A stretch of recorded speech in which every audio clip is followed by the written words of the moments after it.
Hello and welcome to another video. Today I'm going to be responding to a video arguing against transhumanism.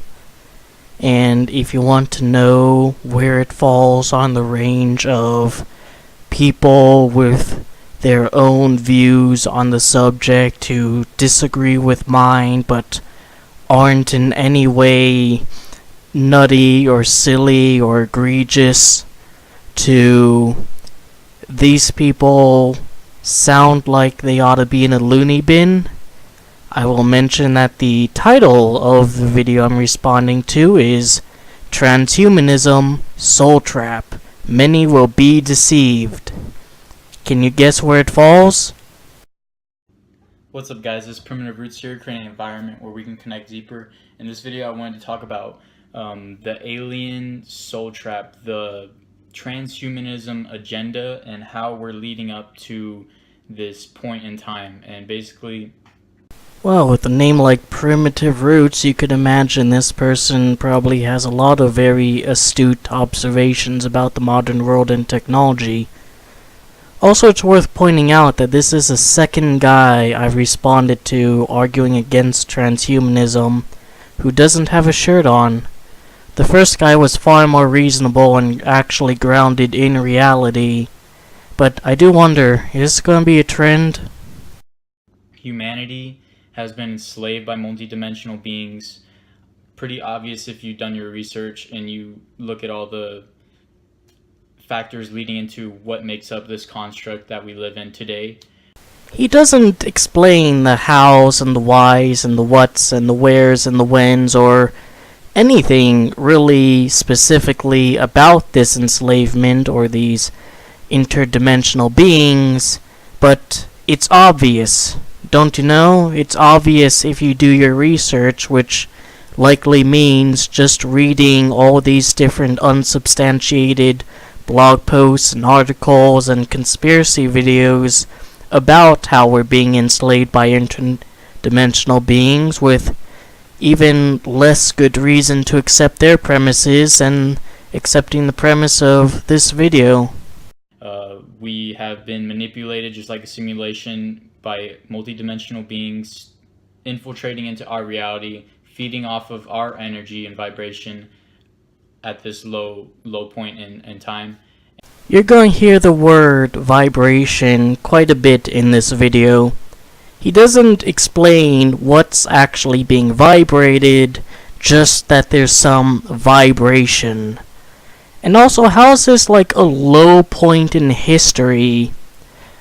This is a point where technology has allowed more people to live longer with a better quality of life than ever before. More people have more rights than ever before. Things like infant mortality are at an all-time low.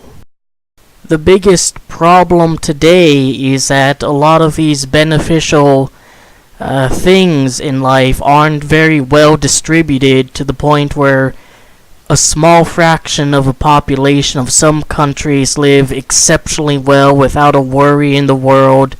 Then you have sort of middle class and lower class people who do benefit from the technology, but not quite as much as they could. And then you have entire countries that are just desolate of any of this quality of life, to the point where they're barely scraping by and are a sort of window looking into the past that everyone went through before humanity was able to advance to the point of indoor plumbing, refrigeration, adequate access to food, and so on and so forth. And manipulating us and taking us out of our natural state of environment. You're perfectly free to run into the woods and live the rest of your life there all you want. The reason more people don't do that is because that sort of living sucks. And creating a problem for us of destroying the world and making it seem as technology is the solution. And so I will not dispute that technology has led to its fair share of problems. it is a major flaw with humanity that we would go so gung-ho headstrong with any sort of advanced new technology without even a moment's consideration of the ramifications. And the ramifications we do consider tend to be very fantastic sci-fi scenarios that aren't even remotely likely to happen in the short or even long term, while various actual ramifications we sort of sweep under the rug and try not to think about them. One of the biggest problems that technology has caused, for example, is climate change, and a significant amount of political and industrial figures in the world put tons and tons of money and time and resources into preventing anything from being done about it. The thing is, though, whatever problems a solution to a previous problem causes, there is a solution for that. Problems are always going to crop up, but they're solvable. The reason climate change is such a problem is because of the scale we've industrialized in, and the reason we've industrialized at such a scale is because we want to be able to produce more in a shorter amount of time with more consistency and more frequency, and we were able to achieve that. When we were starting that, we had no idea about the wide-scale ramifications this technology would have, but now that we are aware of it, due a large part to technology allowing us to gather this information, people who aren't greedy, short-sighted, stupid assholes do have a vested interest in solving it, and the way to do that is by improving technology, making it more environmentally friendly, developing technologies that would be able to replace the current systems that are implemented. For example, be it for fuel or plastics or anything else, oil is a major aspect of modern civilization. But with better development, with trying to come up with more efficient solutions, even that can eventually be replaced by something far less detrimental to the planet. The difference between you and I is that I don't look at the problems technology has caused due to ignorance and say, let's shut down civilization and just remain ignorant. So many people are going to be deceived by this because they've lost that connection, they've lost that truth with source, with understanding where they come from, and that they're not going to die. Like, we are eternal, our consciousness is eternal, but they have been pushed into this egoic mindset by the influence of aliens to be manipulated and see this reality as all it is. This is all it is. Keep in mind that whole we don't actually die, our consciousness is eternal thing. But how exactly are these aliens pushing this stuff? Because the idea that reality is all there is and there isn't some supernatural force is the cornerstone of the worldview of materialists like Richard Dawkins or Christopher Hitchens, people heavily associated in sciences and atheism, and that side of the theological and philosophical platforms. So where do the aliens fit into this? Are they messaging Dawkins and Hitchens and those sorts of people in order to get them to espouse these views? Or are Dawkins and Hitchens actually aliens? Because the problem is, the only sources I've seen talk about how reality is all there is are people, not aliens. So I'm going to want a very good explanation as to how this information, these memes about how reality works, are being spread and where aliens fit into it, despite the fact that it's not aliens but people who are ultimately voicing these views. but there's so much more to this. This is just a learning stage in the whole process of ultimately growing to the oneness, to God or source, whatever you want to call it, that is all things. And you want to be as close to that as possible. And this is a stage in that process. And everyone who's here on this planet came here for a reason. And we're leading up to the biggest transition ever in this reality and in all the multiple dimensions. This effect of transition where we head into the golden age, where we began to wake up and the veil is lifted so that we can see the truth of what is leading. But so many people will be deceived before they discover the truth. You can tell this guy doesn't really understand what he's talking about because of all these different self-contradicting woo ideas he has rummaging through his head. If we are all here for a reason, like when we're born there's a purpose at the universe, or these higher beings, or these higher vibrations, or whatever sets for us, then wouldn't that also mean that the people who espouse only materialism and that reality is all there is and there's nothing more, that's also their purpose in life? Could you really condemn any transhumanist or anyone for anything for that matter for what they do, because as far as you're concerned, that very well could be why they were put on this planet? The other stuff he mentioned was vague, poorly defined, and he would need to explain himself far more before I even begin to try to dig into that hodgepodge of supernatural spiritualist ideas. And that's just a fact, because people have been constructed into this cultural norm of what reality is, but that's only normal to what is around us, but not normal to what really is.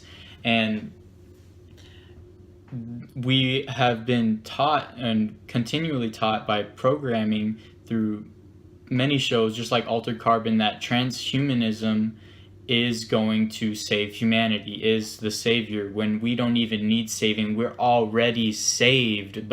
Altered Carbon isn't exactly very positive light for transhumanism to be shown on. It's a cyberpunk show, and cyberpunk by its nature doesn't espouse that our problems can be solved by technology. The very essence of it is that technology doesn't solve all our problems. In fact, it can even make things worse.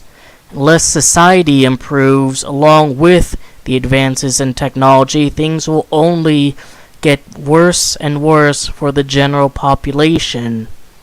And from what I understand, that's the general premise of Altered Carbon as well. But people don't understand that's what Christ said. Like, you just have to look within yourself and forgive yourself and realize that you are saved. It's just we have to realize it for ourselves, because we've been led astray from it so much that we don't even know it anymore. You just said that there's this programming and conditioning that drives us to transhumanism. Never mind the fact it's still sort of a niche idea, all things considered, that's trying to lead us away to the true path, and yet here you are talking about Jesus, even though Christianity is the world's dominant religion. Granted, your version of Christianity is literally nothing like what the actual religion or even Jesus himself was acting like in the Bible. Jesus was very insistent on the fact you have to ask him for forgiveness, and only through him can you achieve salvation. Or perhaps there's a contradiction in the book, in which case I would ask, how do you know that your interpretation is correct and everything else is wrong, other than the fact that you feel it's correct and it fits well with your pre-established worldviews? It's also kind of funny that the majority of transhumanists are atheists, and by extent, they also don't believe they have any original sin, and they can just make themselves better, be better people, because that's what they ought to do. Born all right the first time, no need for a rebirth, no need for anything like that. And so people who are waking up and realizing Christ is within, We are all divine, connected with source. This reality is the deception. Everything in this reality is finite. We are infinite. What waking up? That has been the view of mainstream Christianity for thousands of years.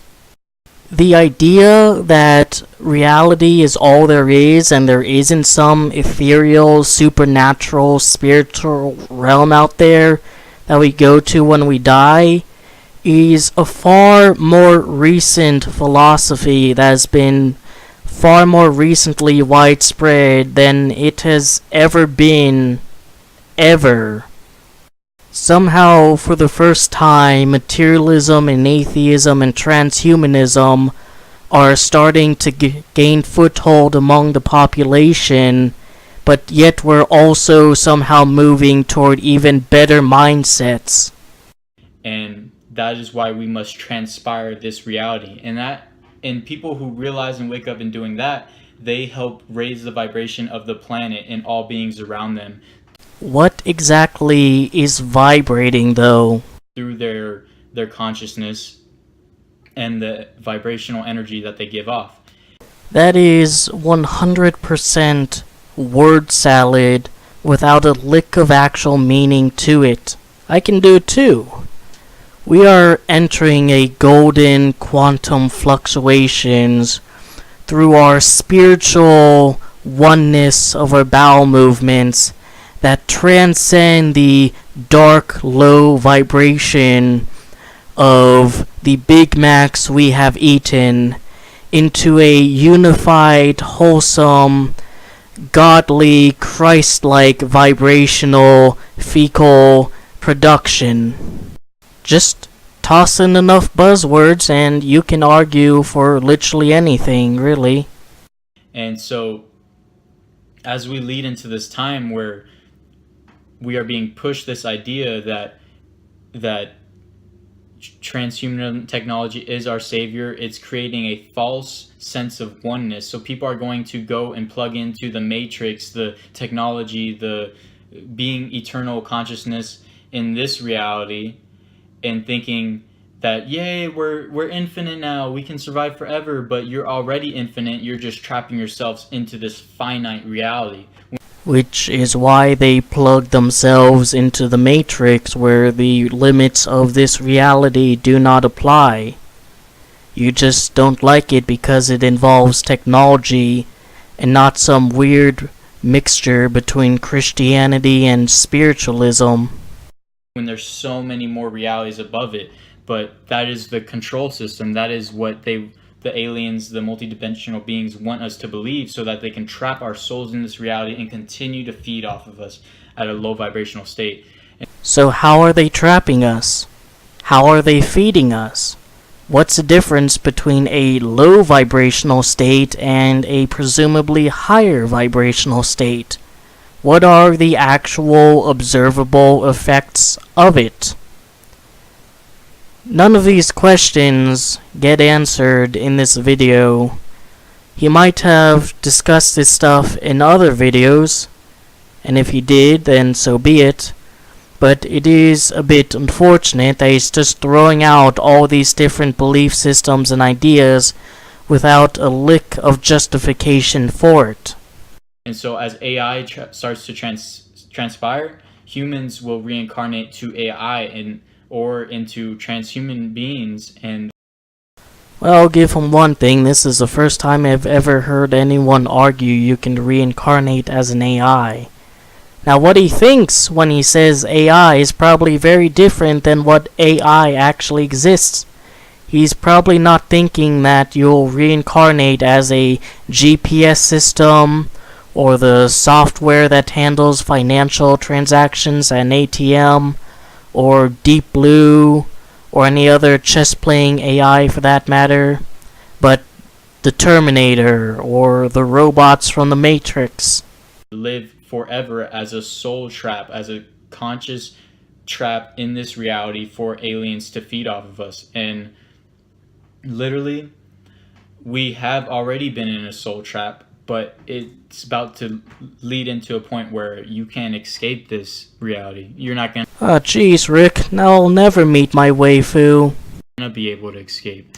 But many people have been able to escape this, but they still come back because they've been tricked or manipulated into coming back to this reality. Just like if you've heard of the white light, when people die, apparently that is a reincarnation to come back to this earth, and many other factors. It's a white light when you die.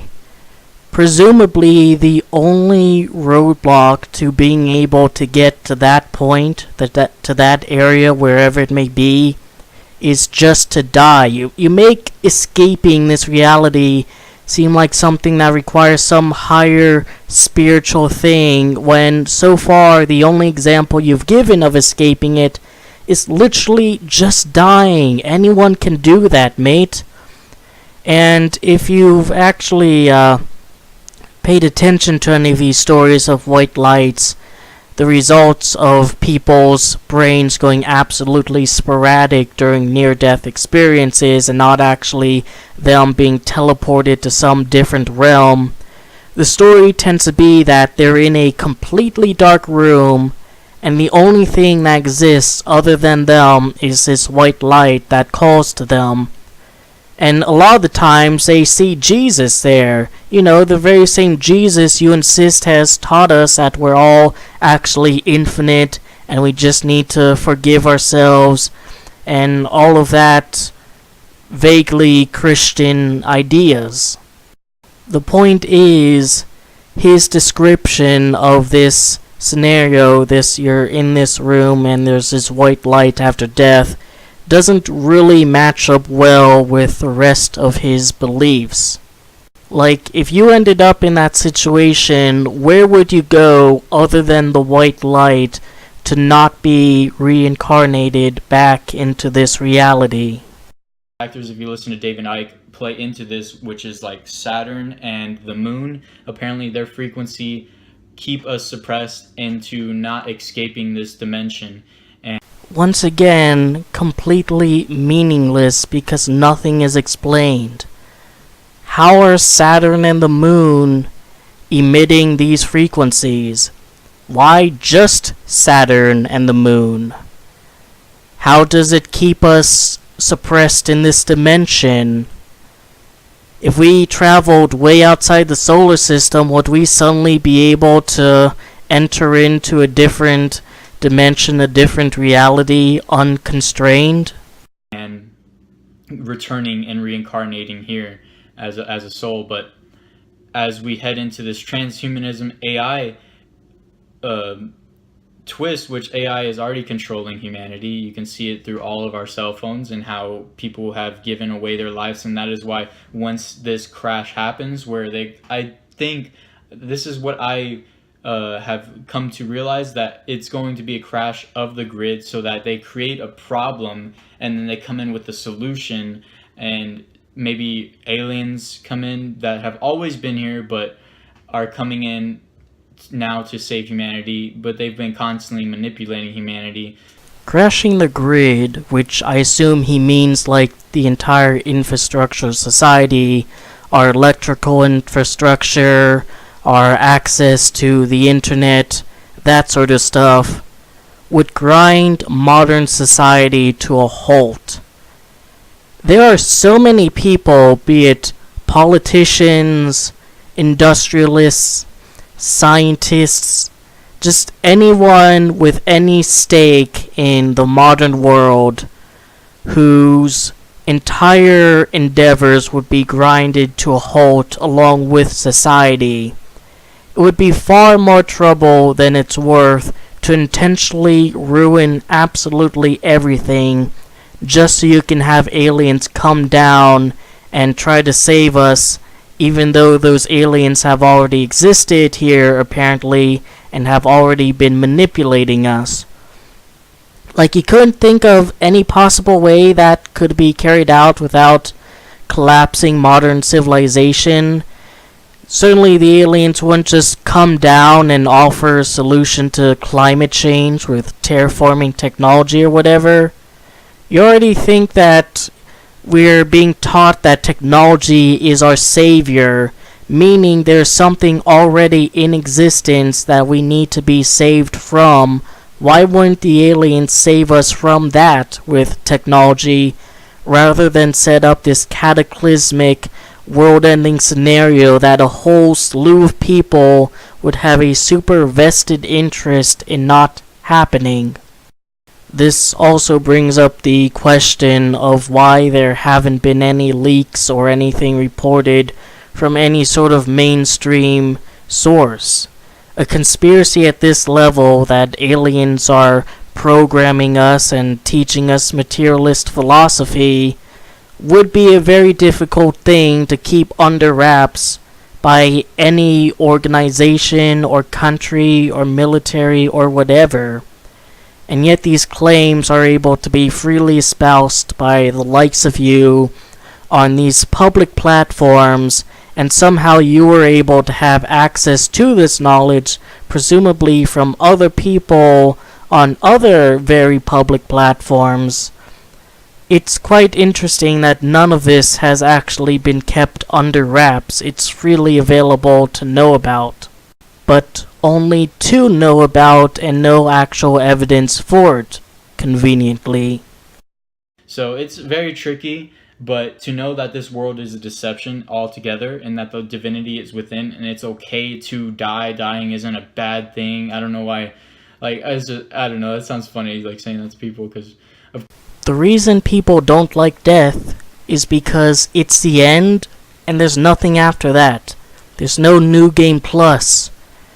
You're a person with all these thoughts and feelings and memories and relationships, and then all of that in an instant is blinked away by a biological process or an accident.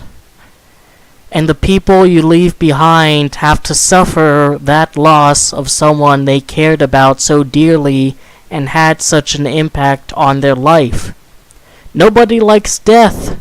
Whether it's Aubrey de Grey and his ideas of ending aging so the human lifespan can be radically extended, or the conventional religious ideas of there being an afterlife, people don't like death. You yourself don't like death, which is why you're espousing this idea that there's actually a reincarnation system. When you die, you have a chance to go to this void with the white light, and you can either be reincarnated into a higher plane of existence if you somehow figure out how to not go to the white light, or you're reincarnated as an AI or transhumanist, or just reincarnated in general.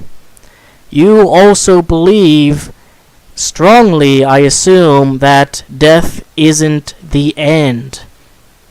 The only people I've seen who have argued that death actually is the end are the materialists. They're the only ones who aren't deluding themselves about this idea that there's something after you die. They're the only ones, oddly enough, who have come to grips with the fact of death, even if they don't like it. Of course, in an egoic, small way of thinking, yes, dying is bad, but no, it's really not. It's just a part of this whole cosmic play, but we're leading. I notice none of the people who espouse this ever just kill themselves. Legitimately, you understand at this point that reality isn't all there is, and when you die, there is a chance that you're able to enter a higher vibrational frequency, whatever, and become a higher being, closer to Christ or whatever. And in order to do that, you have to die. So why do you remain on this earth? Why do you continue to trot around here? Especially since later in the video, you point out that staying behind and talking to people and teaching people isn't actually the optimal way to make things better in life, but by manipulating your frequencies or whatever, that automatically make things better. And you would think that would be far easier and far more efficient as a higher being. What you need to do if you die. So why do you not find the nearest metal fork and electrical socket and end it all now and go to this higher realm and do whatever you think we ought to be doing, what we're put on this planet to do? And if you get reincarnated, you can just, keep killing yourself over and over and over. You wake up and you realize, oh crap, I'm a human being in the womb, and you strangle yourself with your umbilical cord, and you're back in that void again, and this time, you won't go to the light. The real answer is there's a survival instinct against death that's ingrained into us by evolution. But it is a poignant question to ask for anyone who argues that death isn't a bad thing and there's something better in the hereafter. Up to a big decision where people have to choose between control, fear, transhumanism technology, or humanity, love, and the oneness that we all are, instead of this false oneness, because Satan is trying to manipulate and make it seem that he is God, he can create this oneness through technology, but it's all a false mimic of the true oneness that we have within. So now Satan is involved in this, because of course, never mind the fact that Satan was a comedic figure for most of Christian history and isn't even actually the one who caused the initial problems in the original scriptures. But no, he's involved. He's the enemy of Jesus and whatever. He's using transhumanism to keep us down so that interdimensional aliens can eat our vibrations, that we can only just sit around and let them do so because the moon and Saturn are keeping our vibrations down. But if we raise the vibrational frequency of the planet and forgive ourselves and realize that we're infinite, we can die and then avoid going to the light and perhaps enter this higher realm of existence that's presumably occupied by all these interdimensional aliens who would probably be far better equipped to immediately handle you once you're there. So it really does seem all pretty futile now, doesn't it? Like, I've just given a general overview of what he stated in this whole video, and if that doesn't make a bit of sense to you, well, you're absolutely right. It makes zero bloody sense. So now Satan is the one peddling transhumanism. Probably got tired of evolution, am I right? But how exactly? Because again, the only people I've seen who have argued in favor of transhumanism are people. Ray Kurzweil, Max Moore, Zoltan Istvan. They're all human beings, and they're only human beings, despite their philosophies. So is Satan whispering to them from the dark? Is he directly ordering them to espouse these philosophical ideas of a technocratic solution to the human condition? Or is he literally them, but in disguise? Like, you're gonna have to explain this further, because you are aware there's a middleman to all of this.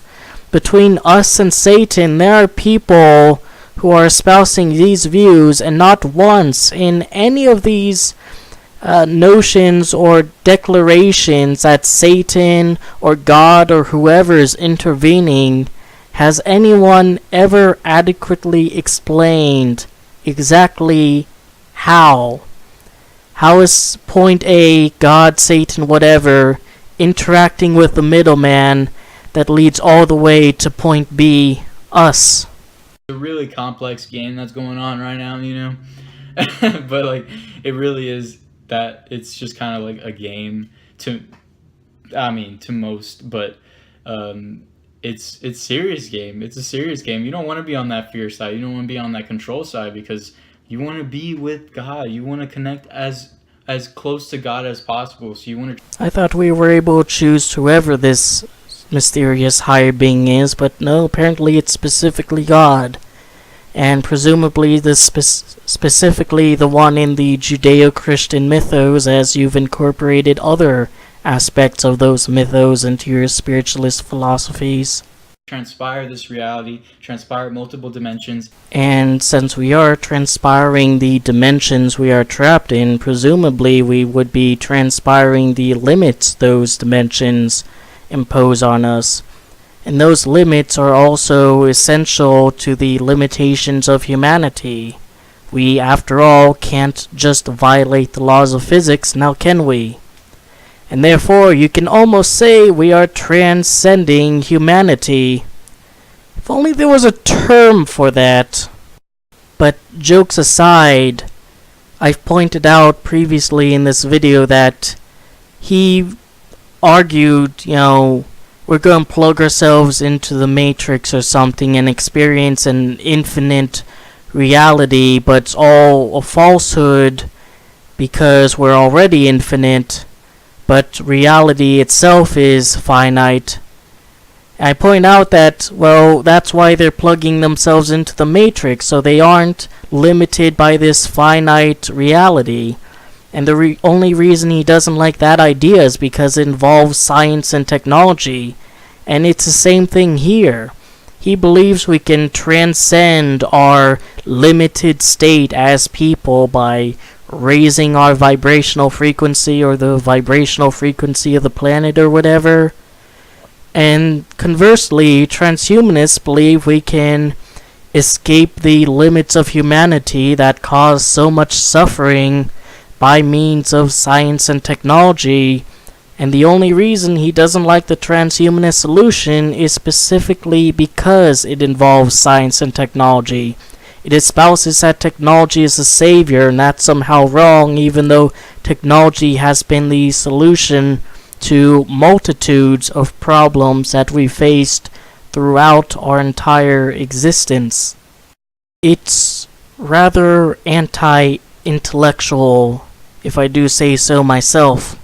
And connect to that oneness that we all are in that love. That's why so many people take psychedelics to feel that oneness when we already have it within. It's just people need to take psychedelics to kind of dissolve the reality, to see what's really there, what's truly to transpire within us, which is love, divinity. But you can feed that. You can feed that aspect of your being, the love within, and cultivate loving awareness, as Ram Dass would say. It is quite telling that his solution, what he beseeches people to do, is to deliberately impair their minds, and somehow that'll give them a better understanding of how the world works.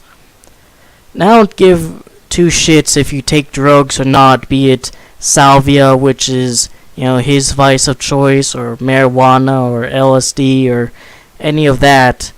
But don't go around claiming that you achieve some higher thought process and truly understand the nature of the universe after taking it, when all you've done is fry your brain.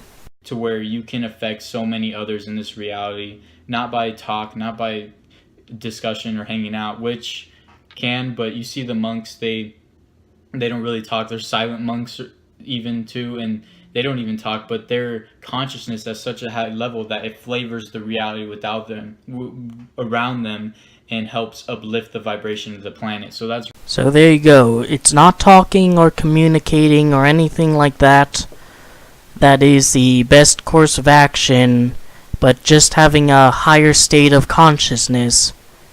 So once again, why do you not kill yourself and go to the turbo reality, unrestricted by this reality, where you can presumably have an even better consciousness, because Saturn and the Moon aren't emitting frequencies that'll keep your consciousness down, and then you can help people from up at the top.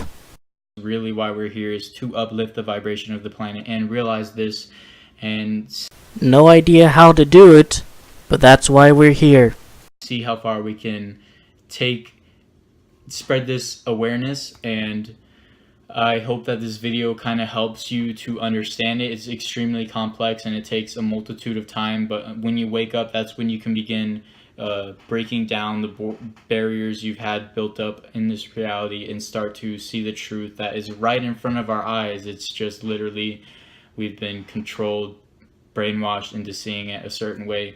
And man, it's extremely complex. It's absolutely beautiful, I think, especially the time that we're leading into, which I'm going to be making a video on right after this, which is the Golden Age and the return of Christ. So check that out, and take care. Leave a like, subscribe. Let me know in the comments below if I missed anything or anything that made sense or doesn't make sense.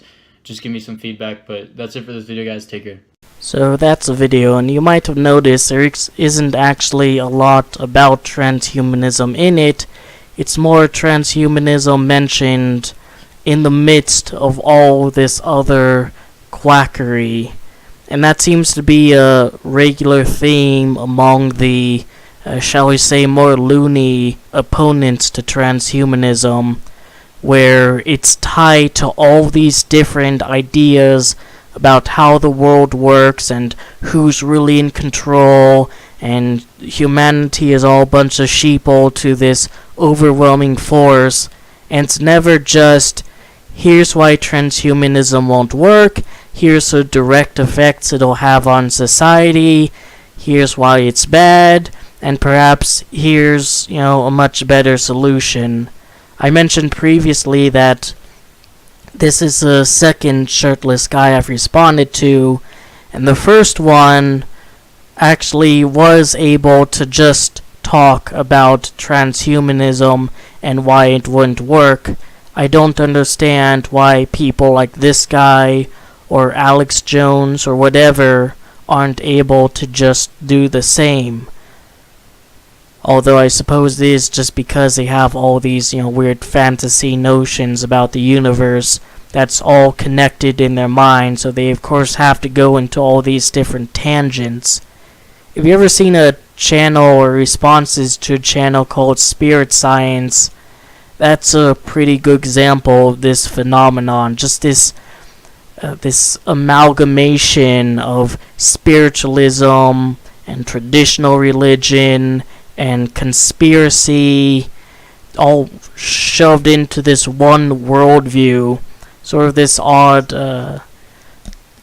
sort of merge, like Gravity Falls meets Avatar The Last Airbender. You have this conspiracy stuff and this spiritual stuff all happening at the same time. It really is a wonder how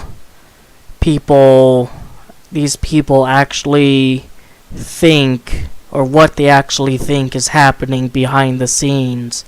They never specify it. This guy mentioned several times that we're being programmed by, be it aliens or Satan, to accept transhumanism and technology as our savior, but they never explain, as I've mentioned quite a few times already, how exactly this is done, even though all the sources of this programming are from other people. Perhaps one day I will come across someone who is more specific with their ideology and is able to explain the nuances of their worldviews, but I doubt it, because ultimately this stuff doesn't have a solid foundation, and no matter how mystical or wacky the world they dream up might be, it always ends up being that these people have a very limited imagination. So that settles that, I guess. I'll see if there's a much more related video to transhumanism, and hopefully by someone a bit more level-headed, shall we say, maybe a little bit more in touch with reality. But until then, I hope you enjoyed the video, that I gave you something to think about and otherwise entertained you. Take care.